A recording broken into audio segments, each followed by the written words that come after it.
Hey guys, welcome back to the Awesome Lindsay channel. So I ordered this Glow Deep Parabolic Softbox. It's more like a beauty dish, but I actually ordered what I thought was going to be a Bowens mount, but this is Godox's proprietary mount. I'm not sure the name of it, but I really wanted something that would take place of my light that's lighting me here because it's a bigger, kind of cumbersome setup. But I think I'm going to keep it because I can actually use it on my Explore 400 Pro. And this size is a pretty decent size to carry around and still have a decent amount of power. Normally I've been carrying around my 8200 Pro, and then I've been modifying that onto a Westcott Rapid Box. But I've been wanting to figure out a little bit nicer modifier system because that one only has the outer diffuser. This one will have both diffusers. So what I can do is take off this outer Bowens mount and then just use the proprietary mount. So if you're not familiar with the Godox or Flashpoint system, Godox and Flashpoint are the same exact light. They're just rebranded for one. Godox is China, Flashpoint is American. You can buy them in both countries, I believe. These have a proprietary mount on the inside, and then they do come with this adapter that you can screw onto the outside that takes the standard Bowens mount. So this proprietary adapter is on this 400 Pro and the new 300, Explore 300, and Godox, I think it's 8300 is what it's called.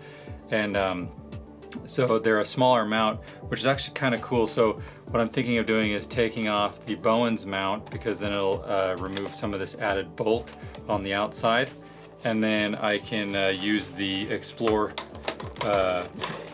400 Pro and its mount, and it's going to be a lot smaller. The other thing too is this adapter fits over an existing like it's a lever switch that takes the mount off, and this thing is, I would say, poorly designed. It should have some protruding handles that allow you to like pull it backwards a lot easier. Right now there's these kind of fins, and it's definitely hard over time to get your modifier off the Bowens mount. But let me open this up and show you guys a little bit about it because maybe you're unfamiliar with this. So it's one of the quick lock ones. So you just push it down here and it locks. There actually was this little piece here, if you can see that. There was this little piece that was over the top and rubber banded when it was in shipping. I don't believe this is a part of it. I'm going to keep it just in case. I think it was just to kind of protect the tines and whatnot in here. Let me move this out of the way real fast. So it all comes in this bag, and you get a few accessories. I'm going to open them up for the first time because I haven't really opened much up. I have opened this one up. This one looks like the outer diffuser. It's kind of an interesting design because you have, it's basically like a reflector disc. Okay, so you have this disc here, and that folds in, and there's these little tabs, and there's also pieces of Velcro you just have to line up right here, and then they just, I guess they would just attach onto here like so. Let's see what else is in here.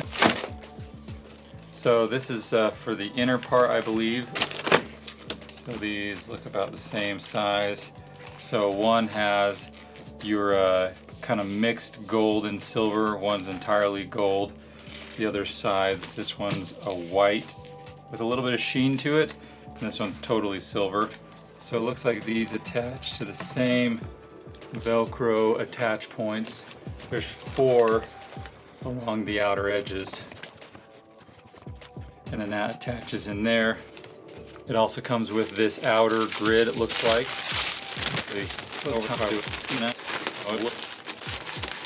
If you give yourself enough room on the edge here, from here to here, there's another grid that comes along with this.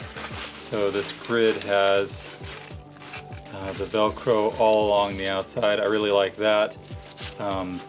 Some just have Velcro on the very bottom, like the Alien Bees brands or whatever. So this has it all around the edge, so that will fit on there like so.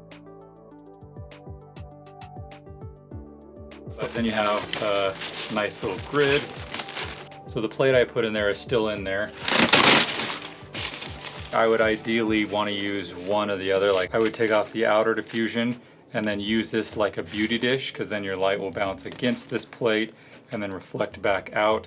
eliminating the hot spot in the middle. Or you can take out this inner baffle, put in the first one that I showed that fans the entire span of the softbox, and then use that, and then the outer diffuser, and then it's very, very soft light, and then you can put a grid on it as well. One thing I do want to mention about these diffusers is I'm very curious to see how the rigid kind of reflector design will work. Normally with my diffusion, I actually just leave it attached into the softbox, and then I fold the whole softbox all up, and since it doesn't have a rigid ring around it, it'll just fold up and I can throw it in the bags. So I'm curious to see with the rigid design, because it's a little bit tougher to get these into their bags. On the flip side is when you do fold them out, they are very quick to just slide into the reflector. So I am curious to see how that'll play out, if that's a good design or a bad design, but I guess only time will tell. So even though I ordered the wrong one and I wanted a standard Bowens mount one, I think I'm gonna keep this for a while because this plays into the small size that I've been kind of trying to get into with my kit, because this will fit inside a 1510 Pelican case. So that way I can carry my 1510 case around and one stand bag and have a really light setup. So I thought I would show you this softbox in case you're curious about it or unfamiliar. If you guys do have any questions, leave in the comments field. I'll do my best to answer them, and thanks everyone for watching.